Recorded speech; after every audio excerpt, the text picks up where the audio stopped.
Good morning, friends. This is Spencer Michaud, and this is your weekly astrological forecast for the week of June 17th through the 23rd.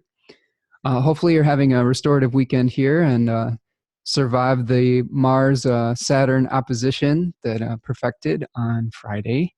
Have a beautiful little grand water trine that we've been experiencing this weekend with the Moon, Mars, and Neptune, and maybe it'll help you.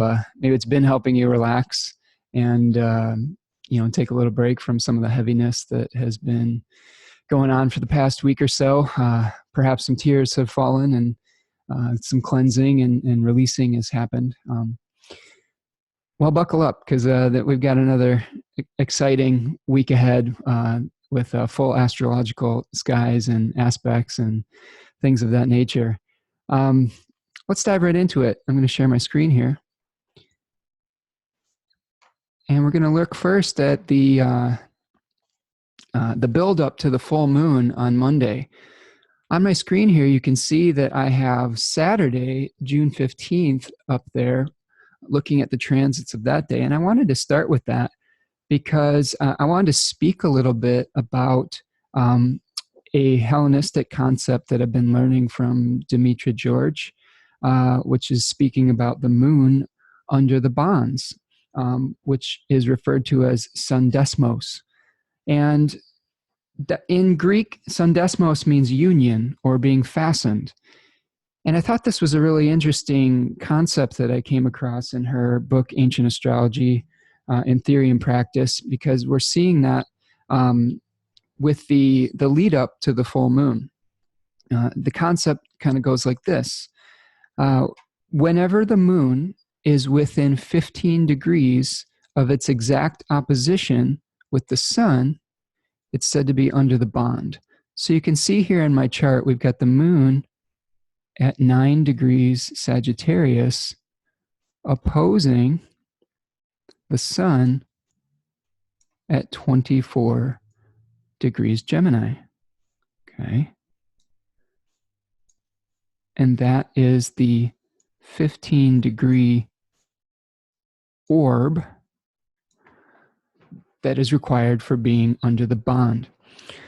Okay, so what does that mean? Well, basically this was described as being similar to a planet being under the beams of the sun, where it kind of is hidden. The sun has a very powerful light that extends out 15 degrees on each side of its whatever degree it's in, and it kind of blocks out the visibility of the planet that's near it. And we have a similar condition that happens at with the opposition with the moon and the sun. And one of the things that we're going to be seeing with that is that some of the things associated with the moon are going to feel, hidden by the light of the sun and go on in secret while this condition is happening. We're going to see it begin around 10:30 on Saturday night. So you're watching this video on Sunday morning. It's probably already under the bond, and it's going to last. That condition is going to last until Tuesday, the 18th, when it finally escapes the bond at 11:30 a.m. Now, we're going to explore a little bit of two different definitions of the full moon. One of them comes from Dane Rudyard, where he talks about the full moon being a flowering phase in the life of a plant.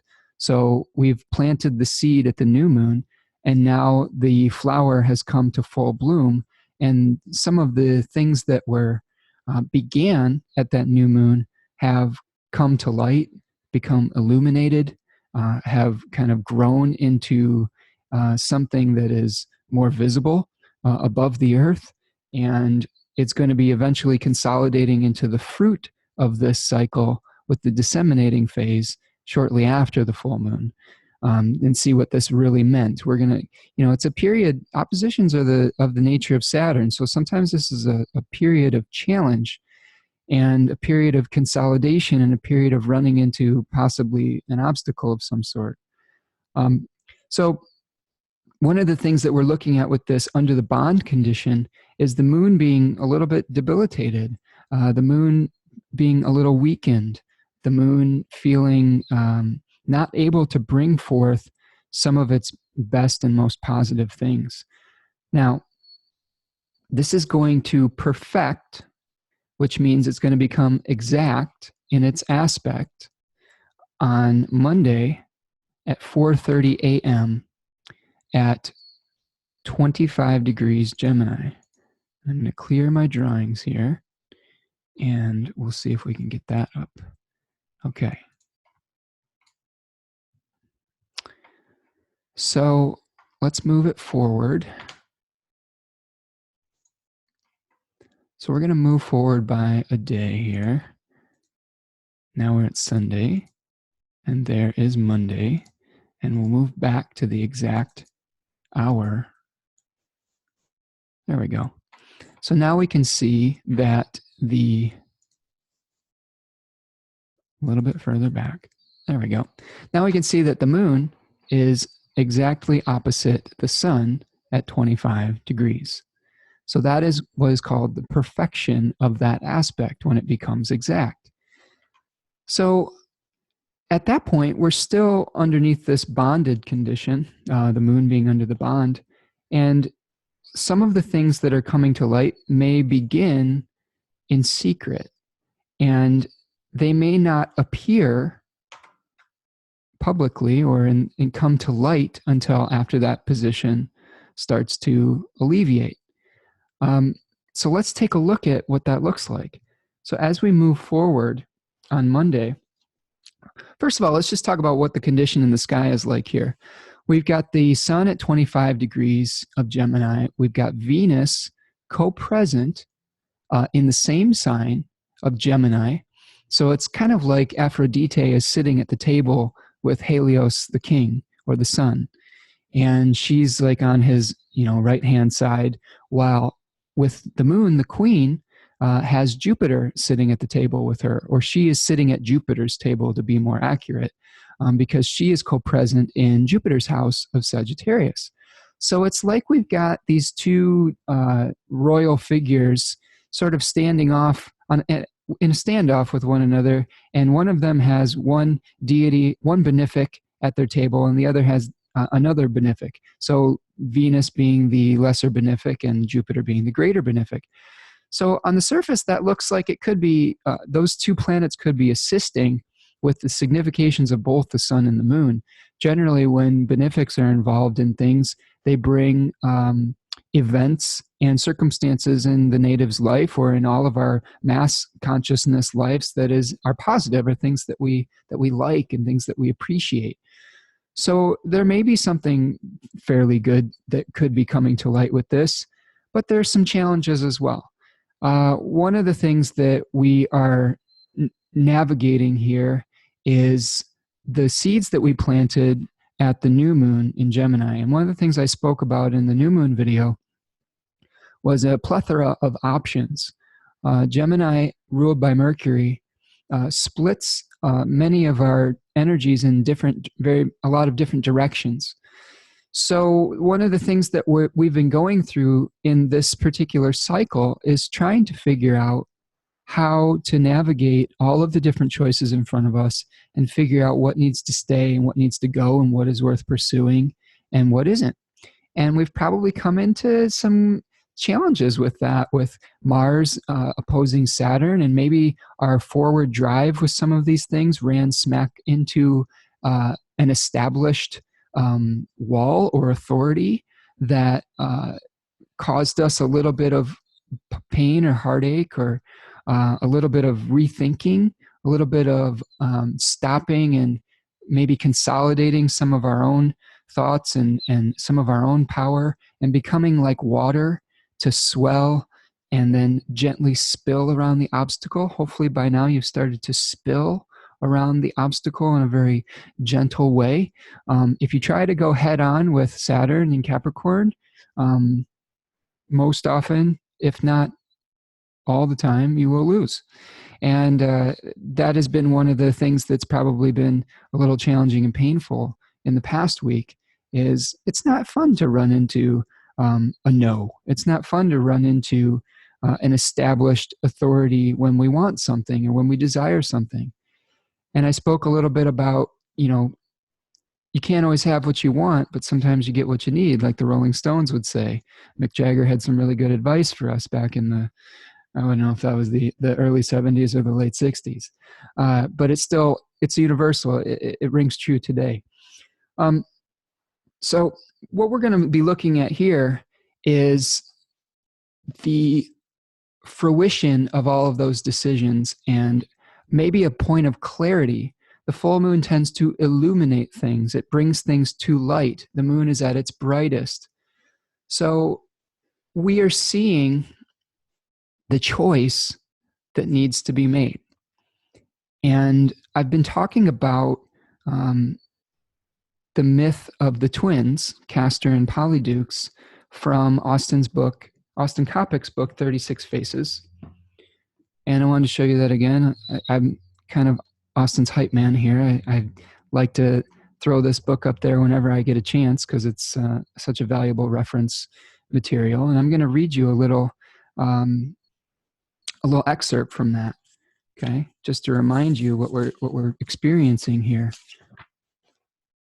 And this is speaking on the third decan of Gemini, which Austin calls the executioner's sword. It says this decan brings the myth of the twins to an end by terminating one of them. In the Greek myth, the divine twins are the dos chorai, Castor and Polydeuces. After many adventures, Castor is slain, leaving the semi-divine Polydeuces to mourn his mortal brother's death. After this beloved sibling's death, Polydeuces offers to share his immortality with his brother, and the gods accept. Thereafter, Polydeuces and Castor alternate days in Hades and Olympus. It is only after the death of one brother that the two are truly equal. The polarity has been mitigated and a dynamic unity achieved. Okay, so what we're doing is we're seeing that one of the options, or perhaps many of them, had to pass out of existence to bring balance back into what needed to live. So we are allowing the dreams that are worth putting energy and pursuing, and we're allowing them to live, and we're offering them some immortality by eliminating the other choices. I've heard Austin talk on the astrology podcast about having a moon in Gemini, and the story of his mom telling him that he wanted to do all these different things, and she said that, well, you can do all these different things, but you don't have to do them all at once. And I thought that was a really great story, and a great thing to keep in mind for this Gemini energy that we have is it's not always possible to pursue every single path and every single road. By choosing one road, we're automatically, leaving behind a different path. And I think that this full moon is going to kind of help you figure out that that's okay. And sometimes it's just necessary to move forward with your life. Okay, so let's check out what happens as the moon escapes its bonds. First of all, at this full moon, Mercury is going to be the Mercury who is the host of the sun. Okay, we can see here that Mercury is going to be right here in Cancer. And Mercury is basically providing resources to both the sun and Venus from Cancer. Now that's a little bit problematic in this particular full moon chart because Mercury is in a position in relationship to these two planets called aversion. And what that means is that Mercury is in a blind spot. So right here, we've got on these two signs that are on either side of the house Gemini, and over here on either side of the opposition of house Sagittarius, those are called blind spots or aversion. And it's kind of like you are staying at like Venus and the sun are staying at the hotel Gemini, And Mercury is the host, the person who is responsible for providing for the guests. But Mercury doesn't know that the Sun and Venus are staying at the hotel and can't give them the right room key, can't give them the number for room service or whatnot, and it leaves those two planets in a little bit of a predicament. On the flip side, the Moon is sitting at the table or is in the same house as its host, Jupiter, which is a much stronger position for the Moon. So I would say that the Moon has is in a little bit better shape than these other two planets because it has access to the resources of Jupiter.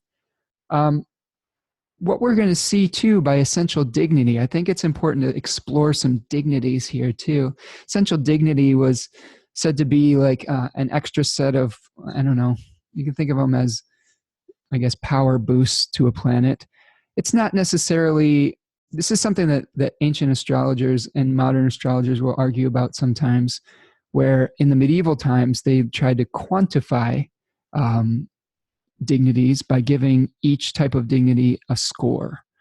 Whereas in the Hellenistic period, a guy named Robert Schmidt would argue that they were using dignities qualitatively, whereas they each represented a different type of kind of superpower rather than something that was scored. And I'm going to kind of take that stance here, and we're going to talk about Mercury being in its own terms, okay? And then, so here we go, Mercury is in its own terms.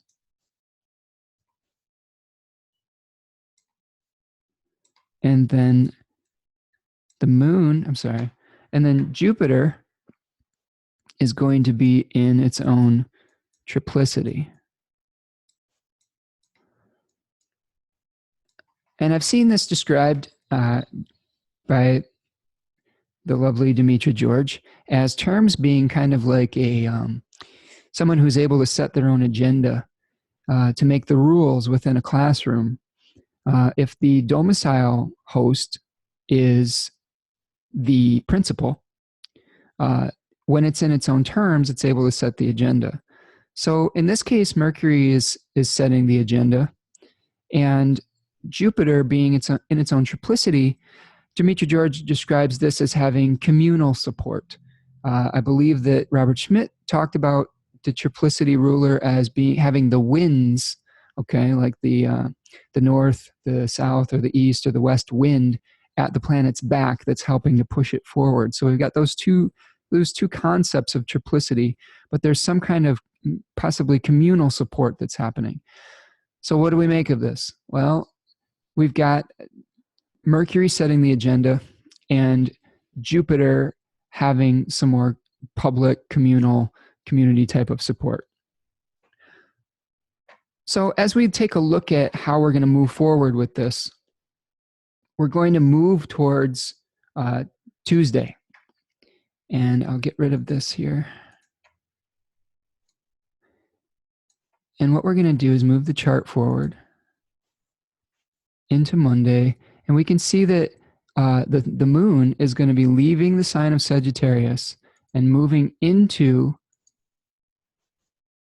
its detriment or exile in the sign of Capricorn. So the Moon is losing dignity, losing power as it moves away from the full moon here. And it's going to escape its bond on Tuesday. And before that happens, we're going to have a little bit of a trine on Monday with the Moon and Uranus, which could bring some positive changes. Uranus is the disruptor and the Promethean type of energy that is bringing a destabilizing and decrystallization energy to the table. So we may have something going on with that in the beginnings and endings of Monday here. But as we escape the bond, and this is going to happen when the Moon is 15 degrees away from Jupiter, and that's going to happen at about 11:30 on Tuesday. Okay, so here we go. Now the moon right here is roughly 15 degrees away from the sun. See that? So it's visible now. It's not hidden under those bondages of beams of the sun. It's not, in that, kind of, I don't know, in the dungeon or the barrack anymore, behind the scenes. It has come to light. And one of the things that the ancient authors speak about is what aspect is the moon making after it escapes from the bond. And it's spoken about in Demetra's book and in Rhetorius, an ancient author, about what kind of planet is it running into after it makes the escape from the bond. Is it a benefic planet, Venus or Jupiter? Is it malefic, Mars or Saturn? Because that can really speak to the type of experience that we're going to have after the moon escapes from its captivity. Well, in this case, unfortunately, the first aspect that we're going to be seeing as it escapes its bondage is a conjunction with Saturn. So, what does this mean? Well, this is Saturn. What is Saturn? Saturn is the no, the exclusion, the breaking down of something, only to possibly to build it back up later. But it's Father Time that is the concept of decay and entropy. And this speaks really well to one of the options that you have, possibly needing to die. So one of the ideas or directions that you may have may run smack into Saturn and need to be released. It's also going to be conjunct the South Node, K2. And the South Node, according to author Judith Hill, is where the tide is going out. It is where it's a channel of release. It's resolving old karma, old tensions. It is the body of the dragon with no head. So it's consumed something, and now it has to process and expel it. So we may see something that is being expelled on Tuesday that wasn't serving us. Maybe it was a dream that was dying, since we have Neptune here making a sextile. Maybe there was an illusion that we had regarding the ideas that we started at the new moon that just ran into a big reality check, and we needed to let something go. So that may be the energy of the beginning of the week, Monday and Tuesday. Let's take a look here. The other thing that happens on Tuesday that you can see is that, or is happening on Tuesday, is Mercury is going to be conjoining Mars. So this is, we spoke last time I met with you about a condition called cholasis, which is when a planet is unifying or joining in like a sexual union with another planet in the same sign. We differentiated that from the concept of sunaphe, which is a connection, which is an aspect ray between planets. But when they're within the same sign, that is cholasis. And these two planets are going to be fusing together. Mercury is going to be blending with the significations of Mars, and probably getting fired up and possibly even being a little bit harmed by Mars, since they are co-present.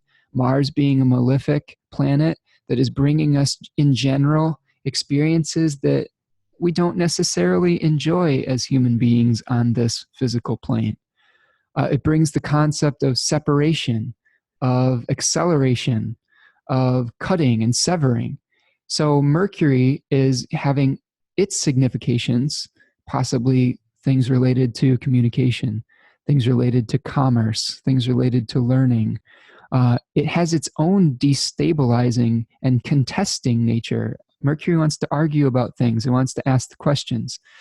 And the arguments might get heated up at the beginning of the week. They may get a little feisty and testy when they're co-present with Mars. And this is not a nice Mars. This is Mars in his fall, in a position where he is weak and not really strong and not able to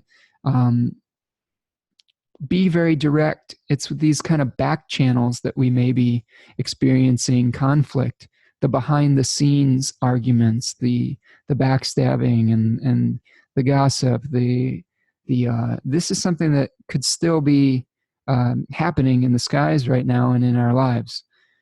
And all of those are going to be coming into an opposition with Pluto. Let's clear the channel here. Yeah. We just got rid of got past, I should say, the opposition with Saturn, Father Time. And now we're running headlong into an opposition with Pluto. So, what is Pluto? Now, this is something that there's a little bit of mystery involved with. Pluto was a fairly recent discovery in the last century. We don't have the thousands and thousands and thousands of years of observation with Pluto that we did with some of these 7 visible planets. That doesn't mean we can't go back in hindsight and take a look at the position of Pluto. That's legit. But I think that the energy of Pluto is kind of still being worked out a little bit. Astrologers maybe just still trying to figure out what that's all about. I know this isn't like a traditional thing, but I leave a little bit of flexibility in my practice for modern concepts like outer planets, Pluto, Neptune, and Uranus. I think there's enough connections that can be made to pay attention to it. And what I'm going to do is I'm going to read a little excerpt out of a book called Cosmos and Psyche by Richard Tarnas. Now, this is a really great book about modern astrology, but about kind of how the outer planets operate and examining history from almost like an epochal perspective of the outer planets and their connections that they're making and sort of the events that have happened over the courses of different eras within countries in the world and things like that. So Richard Tarnas says, to summarize the consensus of contemporary astrologers, Pluto is associated with the principle of elemental power, depth, and intensity, with that which compels, empowers, and intensifies whatever it touches, sometimes to overwhelming and catastrophic extremes, with the primordial instincts, libidinal and aggressive, destructive and regenerative, volcanic and cathartic, eliminative, transformative, ever-involving, with the biological processes of birth, sex, and death, the cycle of death and rebirth, with upheaval, breakdown, decay, fertilization, violent purgatorial discharge of pent-up energies, purifying fire, situations of life and death extremes, power struggles, all that is titanic, potent, and massive. Pluto represents the underworld and underground in all senses, elemental, geological, instinctual, political, social, sexual, urban, criminal, mythological, and demonic. It is the dark, mysterious, taboo, and often terrifying reality that lurks beneath the surface of things, beneath the ego, societal conventions, and the veneer of civilization, beneath the surface of the earth that is periodically unleashed with destructive and transformative force. Pluto impels, burns, consumes, transfigures, resurrects. In mythic and religious terms, it is associated with all myths of descent and transformation, with all deities of destruction and regeneration, death and rebirth. Dionysus, Hades and Persephone, Pan, Medusa, Lilith, Iana, Isis, and Osiris, the volcano goddess Pele, Quetzalcoatl, the serpent power, Kundalini, Shiva, Kali, and Shakti. Wow. Well, that's intense. Very platonic. Uh, yeah. So Pluto's not something to mess with. I like the image of the volcano. That's the one that resonates really the best, I think, with me. Is all these things, these molten energies, festering underneath the surface, becoming impregnated with heat and with energy that eventually may erupt above the surface. And these are some of the, I think they represent some of the agreements that we've made as human beings that sometimes we repress. I think there's a very heavy repressive element with plutonic type of things that eventually bubble back up to the surface and need to be dealt with and regenerated. If you know anything about volcanoes, when they erupt, they destroy lots of things. But the flip side of that is from the ashes, new growth takes place. So this is one planet that we can truly say has a regenerative quality to it, a death and rebirth quality to it. It is the phoenix that rises from the ashes. It is the fertility that is unleashed upon the earth after the destruction. We're going to be seeing that highlighted this week, and especially on Thursday, when Venus makes its opposition. I'm sorry, when Mercury and Mars make its opposition with Pluto. So we can already see that both Mercury and Mars are in a connection with Pluto starting on Monday and Tuesday. So that energy is already going to be present. It's not going to be pleasant. It's going to be present. And one of the things that we are learning through studying traditional astrology is that, you know, these aspects have a cycle to them. And you can think of it like a roller coaster. We're getting on the ride. And when we get on the ride is when we have begun the kalesis, within the 3 degrees of connection. And we're coming up to the peak. At the peak of the roller coaster, we've got the perfection of the aspect. And then we're coming down the other side of it, okay, when the aspect starts to separate. So we're going to feel this tension of increasing, like the kind of the, you know, how your stomach can drop as you're going up the roller coaster and you're anticipating the adrenaline rush.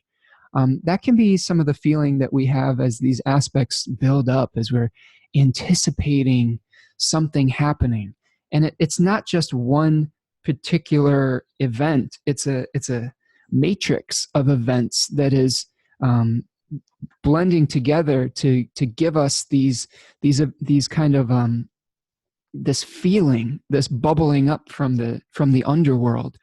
And that's something we're going to be experiencing pretty much for most of the week. Now, let's see what we got here. Let me look at my notes for Wednesday.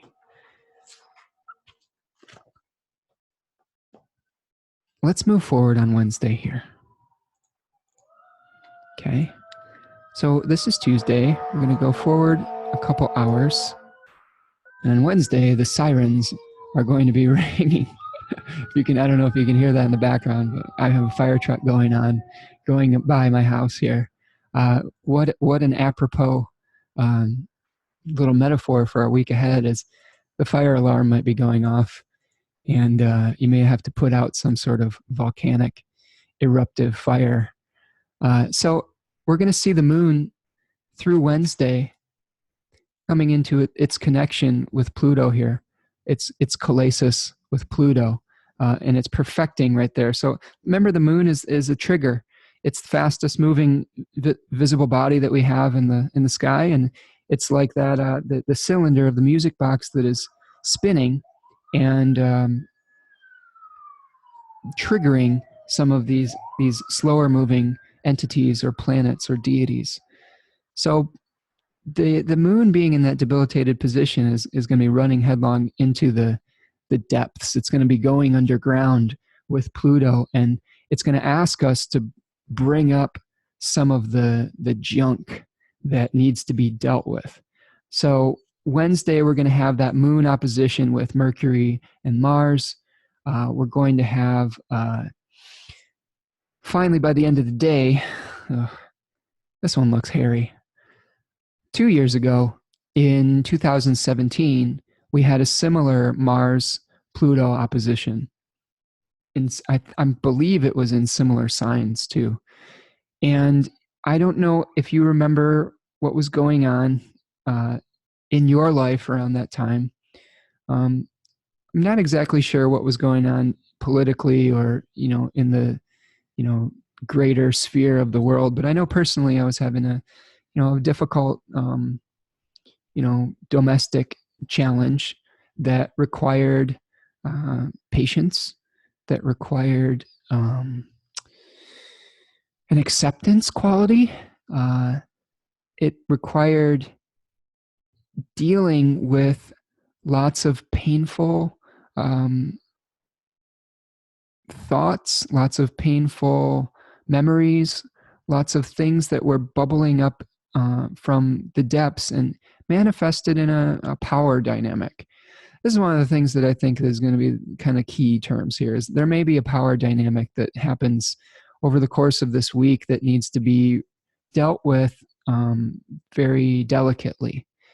And how do we do that? Well, in the last video that I made, Mars opposite Saturn, I talked about the 4 agreements. I think that advice holds true for this particular round as well. The 4 agreements being, number 1, be impeccable with your word, which speaks to not really getting, not speaking from a place of fear, not speaking from a place of hate, not tearing others down and trying to, use your word to build others up and to find solutions rather than to find conflicts. This is going to be especially important with Mars co-present with Mercury. Second, of the 4 agreements is don't take things personally.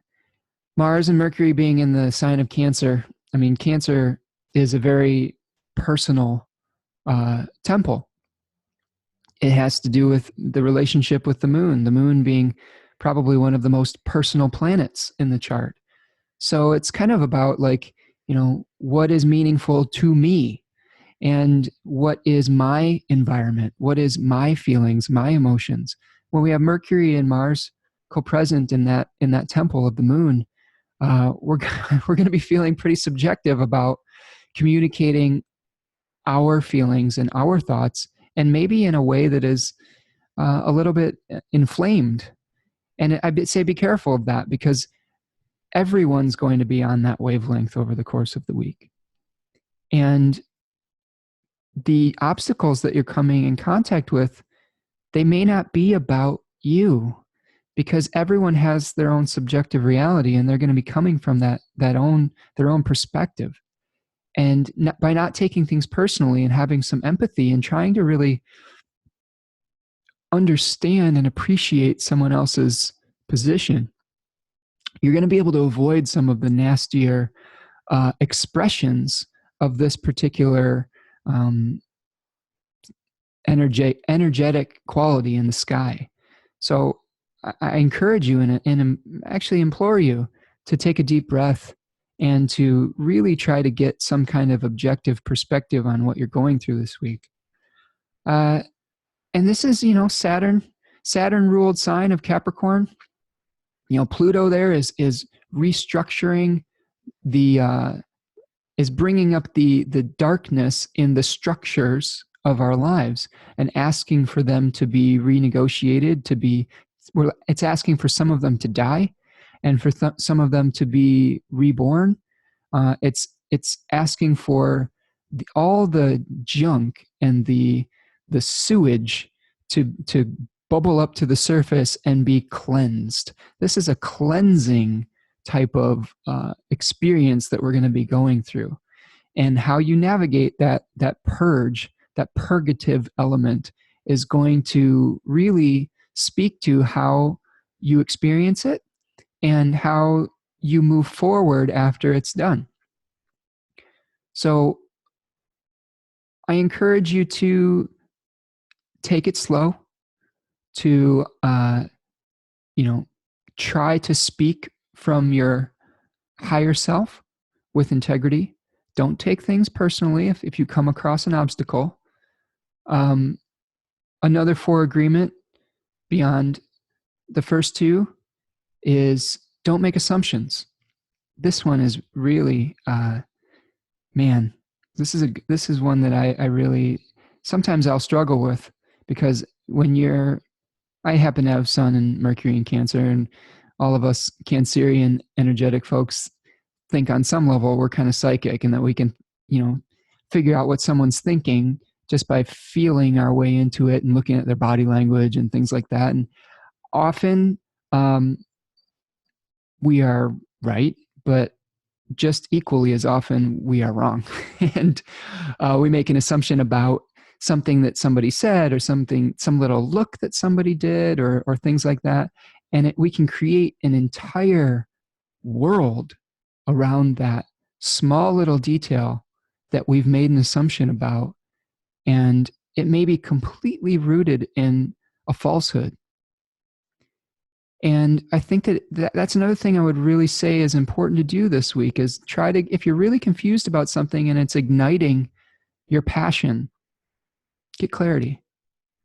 Try to get clarity in a way that is constructive, by asking a genuine question, not a sarcastic or loaded question. And then be open and ready to hear an honest answer from whoever you've come in contact with. Some truths that we receive are not fun. Some truths that come to us are hard truths that touch a wound that we have. And I'm sure that some of the truths that you receive this week may trigger some of that trauma. And I think that, well, first of all, live into it. You may not have every single answer right away. Feel it. Be willing to feel the feeling. Try not to be too disassociated from it. But don't let it overwhelm you. Time is an amazing vehicle. Time is a healer. And if there's one thing that I've learned over the course of the past few years, and even the past few weeks, is that you don't have to solve every challenge and every conflict that comes up exactly in the moment that you realize that it's a conflict. Sometimes you can wait and conditions will improve. I guess I would strongly encourage you to have patience with anything that comes up, and see if you can center yourself, okay? Become the center of the wheel before engaging in that conflict. Doesn't mean that you have to completely avoid a conflict. That can make its own problems. But I think it's really, really important that you understand, A, where the other person is coming from, and B, what wound may have been triggered in you and what the root cause of that is. Go deep, dive deep into the Plutonic, nuclear waters here, and try to figure out and unearth what previous circumstance that this is triggering in you that may be completely unrelated to what is going on today. As I've worked with clients more and more, I'm starting to see that we gained a lot of these wounds very, very young, and we get opportunities to deal with the same style of issue over and over and over again as the wheel keeps on spinning. And when we're able to identify the core, the root cause of some of these things, we can see in real time that when we come across something similar, that we know that that's a part of ourselves that's being triggered by this, new circumstance.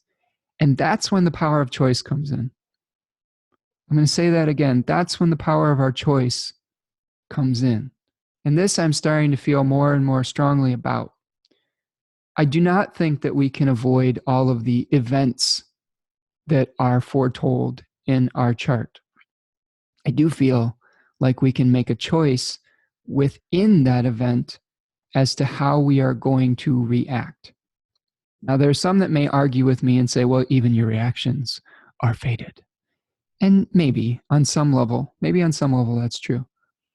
But I think if we're going to have a little bit of pronoia, right, where we have a little bit of foreknowledge of some of these things, perhaps we can rely on that eternal part of ourselves to, learn from our past experiences and see what worked and what didn't, and maybe make a different choice. And that may make all the difference.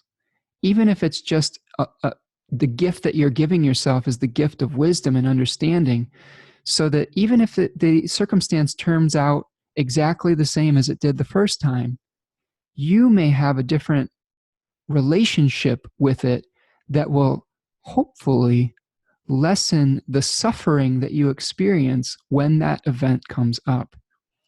There's a thing I like to say where you may not be able to avoid pain in your life, but you can choose to suffer or not. You can choose to let go of the oars and flow down the river of your life, or you can exhaust yourself by paddling upstream. And that's informed by Taoist philosophy and accepting the Tao and the direction that life is pulling you in. And I think that's a great thing to keep in mind this week in particular, is what direction is the current pulling you in, and are you going to flow with it, or are you going to try to fight against it? Okay. At the end of Thursday, we're going to see the moon pass through its conjunction with Pluto, oppose both Mars and Mercury, and then start to move out of the sign of Capricorn and into the other Saturn-ruled sign in the traditional rulership scheme of Aquarius. And you see that happens right around 10:30. A little bit of a breath of fresh air. A little bit of an ability to hover objectively above what you just experienced and start to connect the dots. Start to view it like a scientist and start to be able to be like, this is connected to this event in my life. This is, connected to this experience that I had 10 years ago. And then you, like a scientist, you can, start to set up the next experiment, right? You can start to see what the best movement forward would be. And the moon is going to make a square as we move forward. The next aspect in the sky is going to be a square to Uranus in Taurus right here at about 8:30 in the morning on Thursday, June 20th. Okay. Yeah, that's about 8:30 or 9 o'clock. We're going to have a square with, this is Eastern Standard Time if you're in a different time zone, a square with Uranus. So this may be triggering some of the disruptions in your life. It may be asking you to be innovative in the solution that you come up with and challenging you to release the old crystallized structure that has been shown over the course of the beginning of the week to be obsolete. And with that moon in the beautiful forward progressive thinking sign of Aquarius that is concerned with a new order, with creating new rules and new structures, you may be able to begin the process of putting the pieces back together and see what the future might hold if you were to organize your life in a slightly different pattern and be objective about what you learned from this last set of conflicts and crises. So as we move past that, we're going to be having a nice little trine from the moon to Venus. That's nice. Okay, that's a little bit of a restorative type of thing here. It's going to be in the evening on Thursday. One other thing that's going on Thursday is Venus is making what's called its morning setting. Okay. Which, if you see, I'm going to annotate this again. You see the Sun and Venus, they are going to have a distance of roughly 15 degrees. Now, if I move my chart back over here.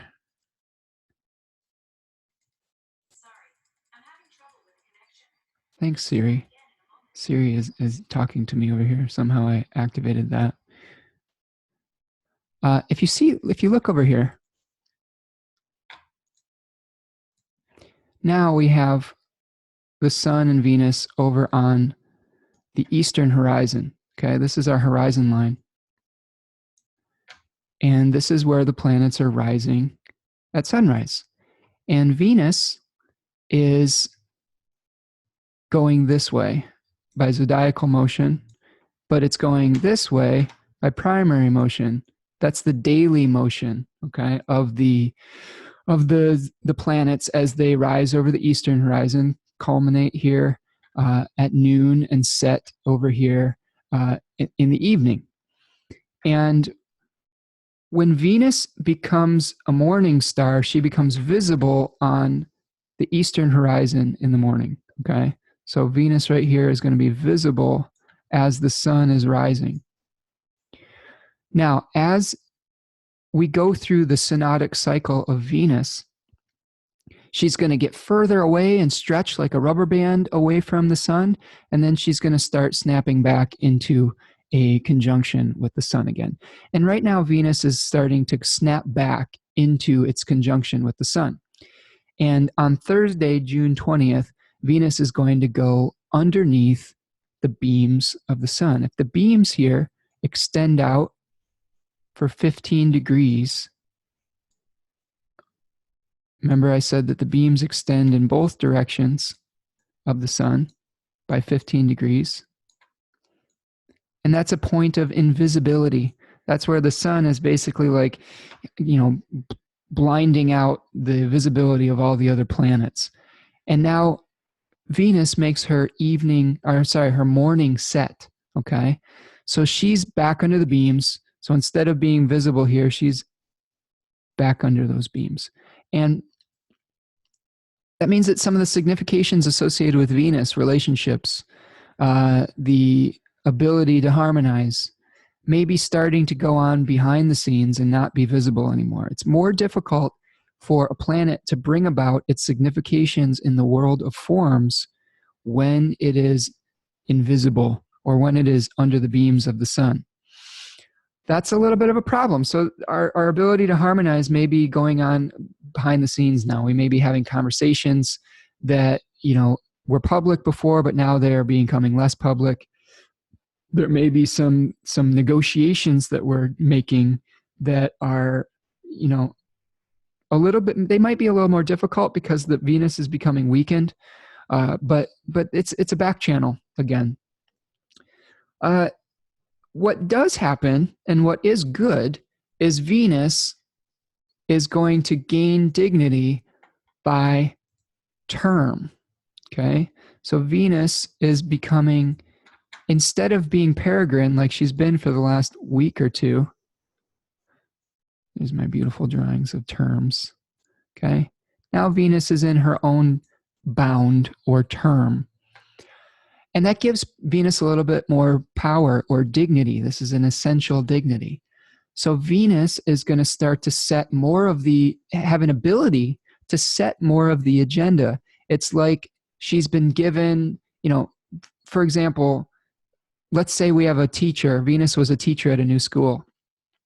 And she was trying to figure out how all the rules work. She had contact with the principal and things like that. In this case, the principal of Gemini is Mercury. So she's talking to Mercury and trying to learn what all the, which directions she should go, what is up, what is down. And in her spare time, she's been crafting a lesson plan and getting ready for her students to come back to school. Well, now Venus is in the classroom and she may be hidden away from the world, but she is able to set the agenda for her students. She's handing out the syllabus and she said, these are my classroom rules and this is how it works. And this is how you're going to have to follow the agenda that I've set over the course of the school year or the semester. So that's a good thing for Venus. That is giving her a little bit of an ability to, use her Venusian power, her ability to attract a more harmonious experience. Remember, Venus is always at her best when she is allowing things to come to her. She is the phosphorus one, the one who is shining her light as she comes out of the ocean and glowing like a jellyfish. And she glowed so brightly that the little cherubs had to adorn her with clothes, beautiful clothes and jewelry and flowers and things like that. She didn't ask for it. They just gave it to her. And I think this is one of the things to keep in mind when you're trying to work with Venus stuff and trying to be effective with the Venus in your chart and the Venus in the sky is, there's a little bit of a subtlety to Venus that you need to work on, and that's letting things come to you. And now Venus has a little bit of a better ability to allow things to come to her, to maybe say something at the right moment, since she is in the masculine air sign, the chatty air sign of Gemini, Mercury ruled. Maybe she has the ability to say something a little bit sweeter than she had when she was peregrine or didn't have any dignity. Maybe the words are starting to sink in with who you're having the discussion with. Maybe there's a little bit of movement behind the scenes in the negotiation that you've taken up after the challenging conflicts that have come to light. The other thing that happens on Thursday, the 20th, is that Mercury enters its retrograde shadow. Okay, so this is a condition where we see Mercury at 23 degrees of Cancer. And that is when a planet enters its shadow, especially, well, not especially, but Mercury is one that we watch a lot, in addition to like Venus entering her retrograde shadow, or any planet really. Mostly with the inferior planets, the ones like Mercury and Venus, we are going to be looking at what degree is the planet going to be coming to as it stations retrograde and then moves back to this particular degree. So starting on Thursday, there's going to be territory that we are going to be reversing our gear shift and going back over starting on July 7th. When Mercury is in Leo at 7-7, Mercury is going to be somewhere around here and then moving back to this position. So I want you to start paying attention to the mercurial communications that you have, the negotiations that you have, because they may be something that the themes that you think you may have completely worked out may have to be reevaluated. Some things may be taken back at this period on the 7th, which happens to be my birthday. So that's a fun solar return chart for me. Mercury stationing retrograde. So we'll see how that goes. I'll keep you posted. But yeah, look, in your own life, look at what issues come up in relationship to your communication, to commerce, to the questions that you are asking, because these are the times where those things are going to be renegotiated potentially over the course of the rest of the summer. Okay, that brings us to Friday, the 21st. We're rolling now. We're cooking with gas, right? Okay. So on Friday, the moon is going to be, let's see, we've got that nice little trine on Thursday. Sorry. Go back to Thursday. We can see that the moon is making its nice trine with Venus. So that is a harmonious aspect between two sect mates of the night sect, the lunar sect, the queen and her I don't know, her goddess, her adornment are having a nice conversation. So that'll be good. Here we go, right around there, early in the morning, about 2 a.m. or so, that perfects. So maybe there's a nice, late night conversation if you want to stay up that late, or maybe you have a beautiful dream that inspires you. And then in the morning of Friday, the 21st, we're going to have the the moon, the next aspect the moon is going to make is a sextile with Jupiter. So you can see here we have a sextile from 18 degrees of Aquarius to 18 degrees of Sagittarius and Jupiter retrograde. So this is a sextile aspect. Sextiles were said to be of the nature of Venus in traditional astrology, okay? And that's based on the relationship between the planets and the natal chart of the world and the thema mundi. So this was a helpful harmonizing, blending aspect. It's slightly weaker than the trine. It's the nature of the lesser benefic of Venus, whereas the trine is of the nature of Jupiter, the greater benefic. But it's a supportive aspect that might be somewhat pleasant in the beginnings of Friday. We might be starting to get some clarity from some of the things that we've been experiencing. Okay. And then the other thing that's going to be happening that day is that the sun is going to be moving from 29 degrees Gemini, the anaretic or final degrees of Gemini. A small digression with that. The final degrees of a planet in a sign, the final degree in particular is called an anaretic degree. And we had a talk about this on my advanced class with Adam Allenboss the other day, Nightlight Astrology. Go check him out. Great dude. Is when a planet is moving through the final degrees of a sign, it's within the bounds or the terms of a malefic planet. And in general, the last degrees of a sign are ruled by Saturn. So we've got these really difficult waters that a planet's going to be moving through the final degrees of a sign.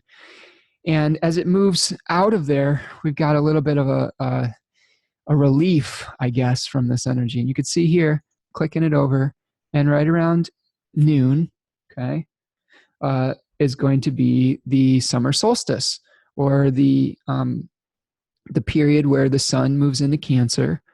The day has become the longest that it's ever going to be in relationship to the night. The king is going to be staying in the temple or the domicile of the moon. And this is going to be shifting the energy quite significantly. Now what we're seeing is a peak experience where the day has become the longest, and now the sun is going to start to descend in the sky, and the nighttime is going to start to increase, and the day is going to start to decrease. Okay, so maybe we've gotten over the hump of this, but now we're on the roller coaster and we've gotten to the peak and we're descending over the other side, or we've climbed the mountain and now we're coming down over the other side, having no idea where we may be going, and we're still going to feel the adrenaline rush of the come down. And this is still building energy to these eclipses that we're going to be experiencing in the beginning of July. And we'll get to that next week and the week after. But we're building to a major chapter marker. I like to think of eclipses as chapter markers. They occur roughly every 6 months or so, and they are a initiation of a new energy into your life in a certain place, and sometimes the release of an energy. And because they only happen so often and very near to the north and south node, they're very powerful for things coming in and things going out. So I want you to look at the house that is ruled by Cancer in your chart, and if you need help with that, getting a professional astrology reading can be helpful. Shameless plug, I'm available for readings, so I'd be more than happy to hold space for you during these challenging times. Just reach out to me at spencermichaudastrology@gmail.com and figure out where Cancer is in your chart, and look at where, by July 2nd or so, there's going to be a new impulse of energy coming in that area. And then at the next eclipse, there's going to be some kind of ending in the Capricorn ruled area of your chart, which happens on the 16th. But we're just talking about the eclipse here. I'm sorry, the solstice here. We're going to start to see the last aspect for this week in particular is the Venus opposition with Jupiter. On Friday, we're going to start to see a connection happening, okay, between Venus and Jupiter. Remember, we said that this Sunaphe condition is when it's within 3 degrees of an aspect ray. And that's when we really start to feel the energy and significations of this start to come into play. We've gotten on the roller coaster, okay? And we're going to start to see this kind of Venus-Jupiter opposition happening. This one is a little bit, after all the oppositions between Mars and Mercury and Pluto and Saturn, this one's a little bit nicer. Oppositions can still be challenging in general. And there still be some things that might be not necessarily in your best interest that come up with this energy, but it's going to be a lot more pleasant, I think. My intuition's saying that this may be the respite after all of the heavy lifting we've been doing. And we can see that this is going to be in a square with Neptune, okay? So the only real danger, well, not the only danger, but one of the dangers of this is, partying maybe a little bit too hard. Maybe you've resolved something and you're having a mug of mead with your enemy or your frenemy or somebody who used to have conflict with, and now you've resolved your differences and you're in the great hall and you're clinking your glasses, and maybe you just have a few too many glugs of the good stuff from the cellar. That is a possibility, especially with Neptune being involved. So I would say take it easy with your recreational activities. Try not to overdo it. Try not to get too much of an afterglow in the relief of some of these other more challenging aspects kind of starting to soften, because you may be undoing some of the good that you created through the hard work that you did. Doesn't mean you can't have a vacation or something. This would be a great time, I think, to just go have a relaxing time on the beach. And, if you take part in things, just practice moderation is my advice for this particular aspect. Try not to let the dreams get too big. It's okay to dream, but maybe we don't want to take too much of an action on the dreams that come up now. You can maybe plant a few seeds, but recognize that you may not be thinking completely clearly with Neptune in the mix. And, you may have grandiose visions with this Venus-Jupiter opposition.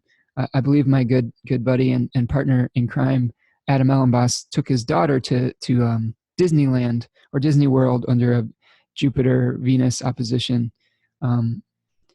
Or it could have been something connection with Neptune. Either way, this aspect was present, and it was like, this is the happiest place on earth. It was it's funny.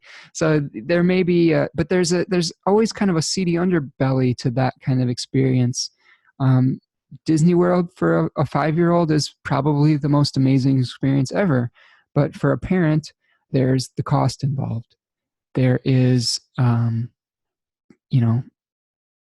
the capitalistic side of Disney World and whatnot, and trying to navigate, what could some people have thought of as like a brainwashing type of thing. I'm not saying we shouldn't, engage in or consume some Disney every once in a while. Like I grew up on Disney musicals and they were fun. And, every once in a while I want to, sing a song, and that's good. But if we're going to deal with all these things in a mature way, not getting too carried away is a pretty good modus operandi. And we can see here that Saturn at 18 degrees Capricorn is having a little sextile to the to Neptune and grounding it in reality a little bit. Okay. So trust the Saturnian part of yourself to just keep, like I said, keep a pinky toe on the ground and bring a little bit of voice of reason into things throughout the weekend. On Saturday, we are going to have the moon start to move into the sign of Pisces. Okay.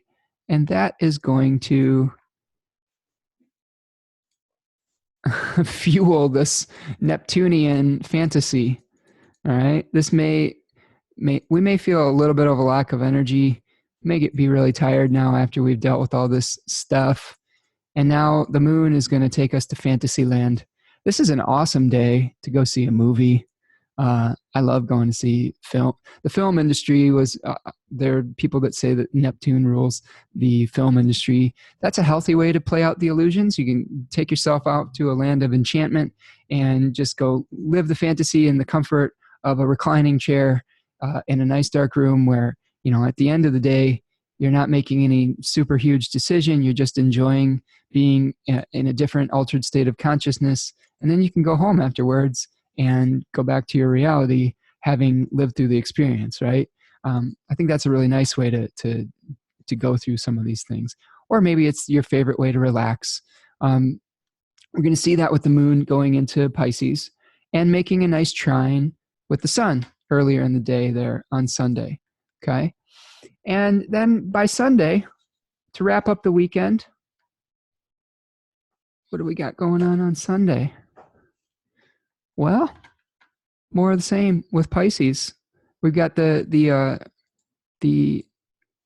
moon and Neptune are going to perfect at 18 degrees. Okay, there you go. Late in the day on Sunday. And it's going to be preparing us for the week ahead, where we are going to be preparing ourselves for the eclipses and the new moons. One of the things to keep in mind with these different cycles is the relationship, whatever moon cycle we're in. So at the beginning of this week, we had a full moon. And as we've gone through the cycle, we have what's called a disseminating moon, where it's the fruit cycle. And that is where we're seeing what the results of our actions that we started at the new moon. And then we're coming to a last quarter moon, where we may come to a crisis where we have to reevaluate what we've been doing and potentially shift to a different perspective. And then we're experiencing what's called a balsamic moon. Now, we're not to the balsamic moon phase yet, but we are going to get to the last quarter here pretty soon, okay, when it moves into Aries here. And that may be that crisis point, right? And we'll save that for next week. But I want you to think about at the end of this week, what is the fruit that you've gained from this new moon cycle that began on the 3rd of June? What kind of shift do you need to make now that's being revealed to you after you've disseminated the fruits of this cycle? And then prepare yourself for some big changes ahead through July. I think that's what I've got for you today. Thank you for your support. I really appreciate all the comments that I've been seeing in the YouTube channel and people reaching out to me. It's been really really encouraging, and thank you for that. And I hope that this week goes well for you. One last little plug. The Great Lakes Astrology Conference is coming up on June the 27th. So if through the 1st, I'm going to be giving a lecture there on some social media marketing for astrologers. So if that's something that you're interested in, check it out. And it's going to be a good time in Ann Arbor. I'm really, really excited about the people that are coming. My buddy Adam Ellenboss is going to be doing a few lectures there, amongst other really great astrologers, Samuel Reynolds, Ann Ortley, Gemini Brett, Armand Diaz. There's a lot of really great astrologers. So Ann Arbor, Michigan is beautiful this time of the year, so come out and visit us. So I hope that was helpful for you this week, and remember to breathe and to relax into the changes, and time is the vehicle. All right, everybody, take care. See you later.